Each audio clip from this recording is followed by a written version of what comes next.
Assalamualaikum warahmatullahi wabarakatuh. Nama saya Wahyu Priambodo, NIM 225336618, kelas 3 TI C. Saya akan menjelaskan tentang bingkai internet. Enkapsulasi internet. Ethernet adalah salah satu dari dua teknologi LAN yang digunakan saat ini. Yang lainnya adalah LAN nirkabel atau WLAN. Ethernet menggunakan komunikasi kabel termasuk twisted pair, link, serat optik, dan kabel koaksial. Ethernet beroperasi pada lapisan data link dan lapisan basic. Ini adalah keluarga teknologi jaringan yang didefinisikan dalam standar IEEE 802.2 dan 802.3. Sublapisan LLC, sublapisan IEEE 802.2 ini berkomunikasi antara perangkat lunak jaringan di lapisan atas dan perangkat keras di lapisan bawah. Ini menetapkan informasi dalam bingkai yang mengidentifikasi protokol lapisan jaringan mana yang digunakan untuk bingkai tersebut. Informasi ini memungkinkan beberapa protokol layer 3 seperti IPv4 dan IPv6 untuk memungkinkan antar muka jaringan dan media yang sama. Sublapisan MAC, sublapisan ini misalnya IEEE 802.3, 802.11 atau 802.15 diimplementasikan dalam perangkat keras dan bertanggung jawab atas enkapsulasi data dan kontrol akses media. Ini menyediakan pengalaman lapisan data link dan terintegrasi dengan berbagai teknologi lapisan fisik. Selanjutnya, alamat MAC Internet. Alamat MAC Internet terdiri dari nilai biner 48 bit.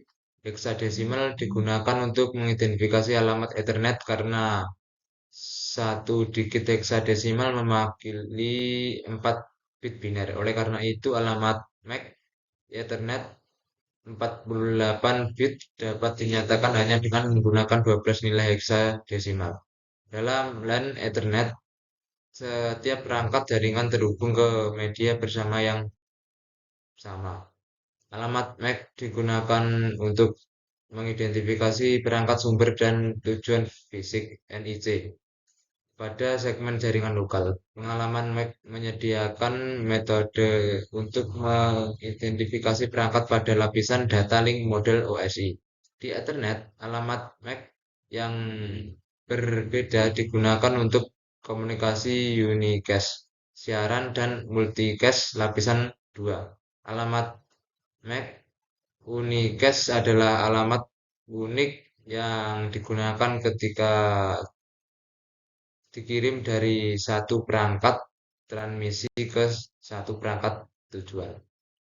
Selanjutnya tabel alamat MAC. Switch Ethernet Layer 2 menggunakan alamat MAC Layer 2 untuk membuat keputusan penerusan. Ia sama sekali tidak menyadari data protokol yang dibawa dalam bagian data frame seperti paket IPv4, pesan ARP, atau paket IPv6 ND. Switch membuat keputusan penerusnya hanya berdasarkan alamat MAC Ethernet Layer 2.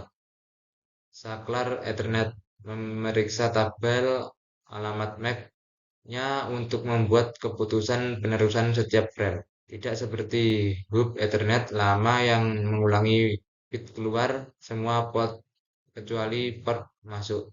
Switch secara dinamis membangun tabel alamat MAC dengan memeriksa alamat MAC sumber dari frame yang diterima pada port.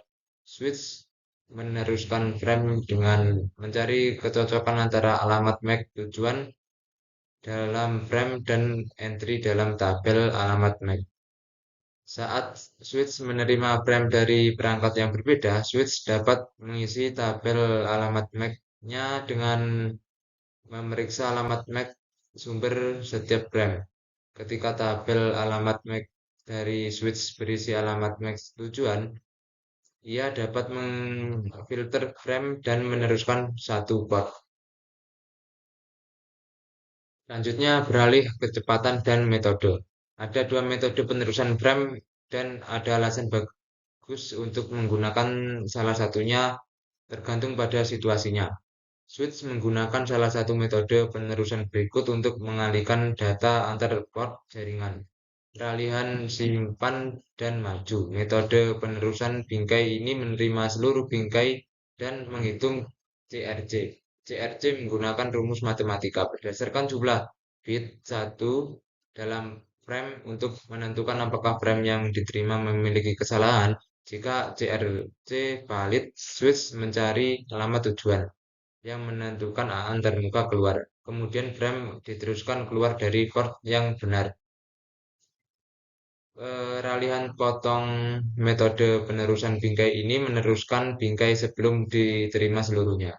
Minimal alamat tujuan frame harus dibaca sebagai sebelum frame dapat diteruskan.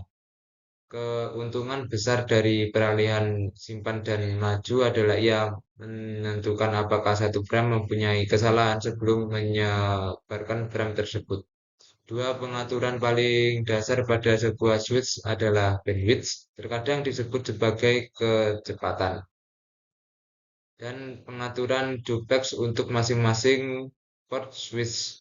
Pengaturan duplex dan bandwidth harus cocok antara port switch dan perangkat yang terhubung, seperti komputer atau switch lainnya.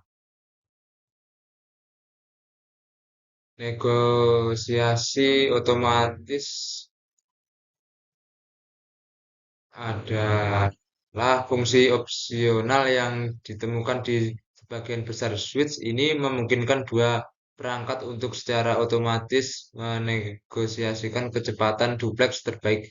Full duplex dipilih jika kedua perangkat memiliki kemampuan besar berumum tinggi. Sekian yang dapat saya sampaikan. Jika ada salah kata atau pengucapan mohon dimaafkan. Akhir kata, wassalamualaikum warahmatullahi wabarakatuh.